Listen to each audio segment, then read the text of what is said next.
Yeah, Dr. Smith, you have new fascinating data tonight on your COVID-19 patients. Now, you have 72 of them. 21 were pre-diabetic. That's 29.2%. 34 were diabetic. That's 47.2%. And the average BMI of severely ill patients, that's body mass index, is 30.7%. Tell us more. That's a score of 30.7, and above 30, above 25, you're overweight. Above 30, you're obese. The more we see this disease, the more we understand that severe rapid COVID disease, especially, is in diabetics or pre-diabetics. We have, I'm looking at 19 or 20 patients that are intubated, and 18 of the 20 were intubated, or diabetic rather, and 2 are pre-diabetic. We don't have anybody that's been intubated in our group of over 80 now that was not diabetic or pre-diabetic that was intubated. They've had severe disease. We've seen younger patients with severe disease that have a very high BMI. We have patients that are 150 kilograms, so I'm doing the math quickly, that's over 300 pounds. We're seeing a lot of this. And I don't understand, and just now I think the world's catching up to this. The Seattle group published on their data in the New England Journal of Medicine, saying that 58% of their ICU COVID patients were diabetic, and that their average BMI was 33, which is, morbidly obese. So that fits with our data, but what people haven't focused on yet is that the pre-diabetics are also at risk, especially if they have a high BMI.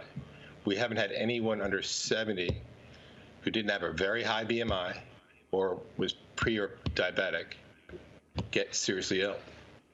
This is amazing stuff, and it's unprecedented. But Dr. Smith, you pointed out that not a single patient of yours, COVID patient, that has been on the hydroxy regimen has had to be intubated. For people who don't know what intubated means, please explain quickly. Yeah, so intubated means you're in respiratory failure and you have to be put on a ventilator. Intubation means actually putting the tube down into your trachea, and then you're placed on a ventilator for support, respiratory support. We've had, I mentioned, the 20 intubations. Most all of them occurred in the first 2 days. More importantly, no person that has received 5 days or more of the hydroxychloroquine and zithro combination has been intubated.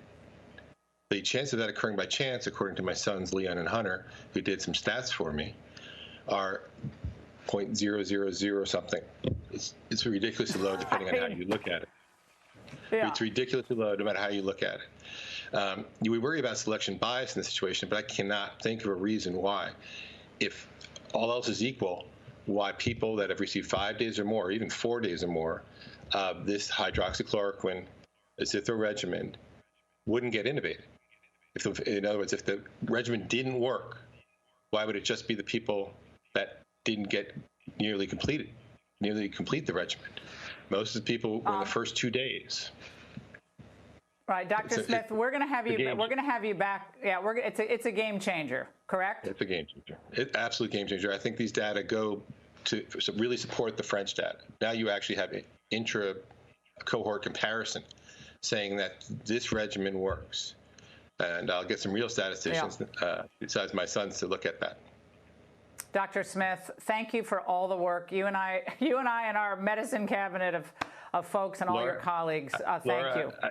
Laura, I think this is the beginning of the end of the pandemic. I'm very serious.